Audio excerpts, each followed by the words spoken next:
बीते कई दिनों से भारत का पड़ोसी मुल्क बांग्लादेश हिंसा की आग में सुलग रहा है।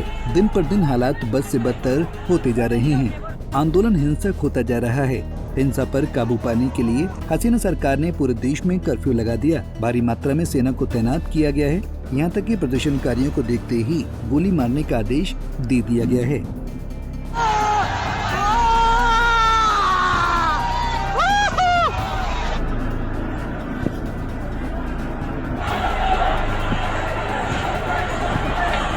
बता दें कि अभी तक इस खूनी संघर्ष में 133 लोग अपनी जान गंवा चुके हैं। वहीं 3000 से ज्यादा लोग घायल बताए जा रहे हैं। इसी बीच प्रधानमंत्री शेख हसीना ने अपना विदेश दौरा भी रद्द कर दिया है। वो 21 जुलाई को स्पेन और ब्राजील के दौरे पर जाने वाली थी।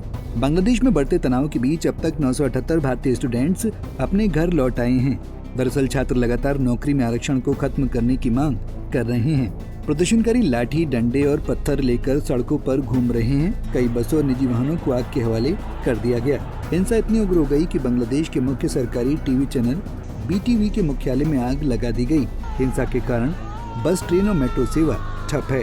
हिंसा पर काबू पाने के लिए हसीना सरकार ने इंटरनेट पर बैन लगा दिया है। स्कूल, कॉलेज के साथ साथ मदरसों को भी अनिश्चित काल तक के लिए बंद कर दिया गया। पूरे देश में सेना को मोर्चे पर उतार दिया गया है। बावजूद इसके हिंसा रुकने का नाम नहीं ले रही है। बढ़ती हिंसा के बीच बांग्लादेश के सुप्रीम कोर्ट विवादास्पद कोटा सिस्टम पर आज बड़ा फैसला सुना सकती है। सुप्रीम कोर्ट के फैसले के बाद से ही यहाँ हिंसा की शुरुआत हुई। ऐसे में आज सुप्रीम कोर्ट क्या फैसला सुनाती है, ये देखना बेहद महत्वपूर्ण होगा।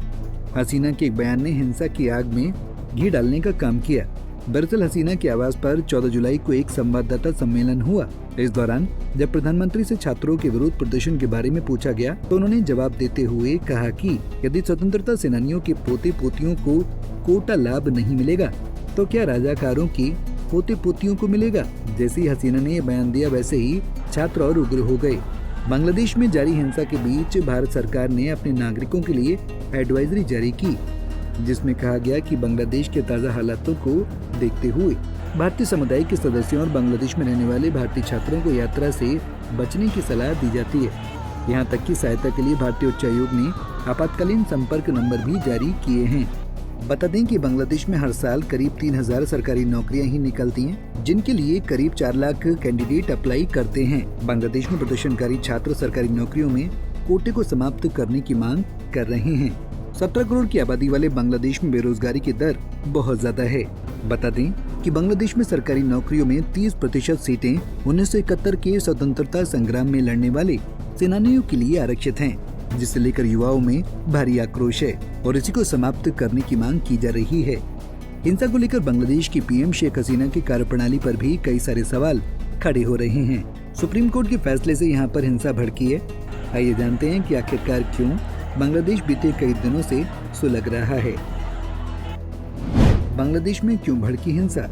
बांग्लादेश 1971 में आजाद हुआ और इसी साल से वहां पर 56% कोटा सिस्टम लागू हो गया था, जिसमें स्वतंत्रता सेनानियों के बच्चों को नौकरी में 30% पिछड़े जिलों के लिए, 10% महिलाओं के लिए, 10% अल्पसंख्यकों के लिए, 5% और 1% विकलांगों को दिया गया।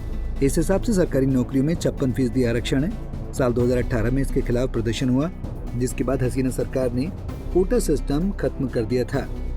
लेकिन बीते महीने 5 जून को सुप्रीम कोर्ट ने सरकार को फिर से आरक्षण लागू करने का आदेश दिया। कोर्ट ने कहा कि 2018 से पहले जैसे आरक्षण मिलता था उसे फिर से उसी तरह लागू किया जाए। शेख हसीना सरकार ने सुप्रीम कोर्ट के इस फैसले के खिलाफ अपील भी की, लेकिन सुप्रीम कोर्ट ने अपना पुराना फैसला बरकरार रखा, जिससे छात्र नाराज हो गए और लगातार पूरे देश में प्रदर्शन कर रहे हैं और आरक्षण को खत्म करने की मांग कर रहे हैं। आइए आपको ये भी बताते हैं कि जो छात्र लगातार उग्र प्रदर्शन कर रहे हैं उनकी क्या मांगे हैं। छात्र की मांगे, आरक्षण 56% से घटाकर 10% किया जाए। योग्य उम्मीदवार नहीं मिले तो मेरिट लिस्ट से भर्ती हो। सभी उम्मीदवारों के लिए हो एक जैसी परीक्षा, उम्र समान हो, एक बार से ज्यादा नहीं हो आरक्षण का इस्तेमाल। इसी साल जनवरी में बांग्लादेश में आम चुनाव हुआ था, जिसमें शेख हसीना चौथी बार भारी बहुमत से जीत हासिल की। चुनाव के बाद ही पहली बार है जब देश में इतने बड़े पैमाने पर प्रदर्शन हो रहे हैं। लोगों का कहना है कि हसीना सरकार ने उन लोगों को आरक्षण दिया है जिनकी आमदनी ज्यादा है। आखिर में सवाल यही कि इस हिंसा में जो लगातार नुकसान हो रहा है, मृतकों की संख्या बढ़ती जा रही है, इसका जिम्मेदार कौन है? Bureau report, Punjab Kesari TV. हमसे जुड़े रहने के लिए हमारे YouTube चैनल को सब्सक्राइब करें और नई वीडियो की नोटिफिकेशन के लिए बेल आइकॉन को दबाएं।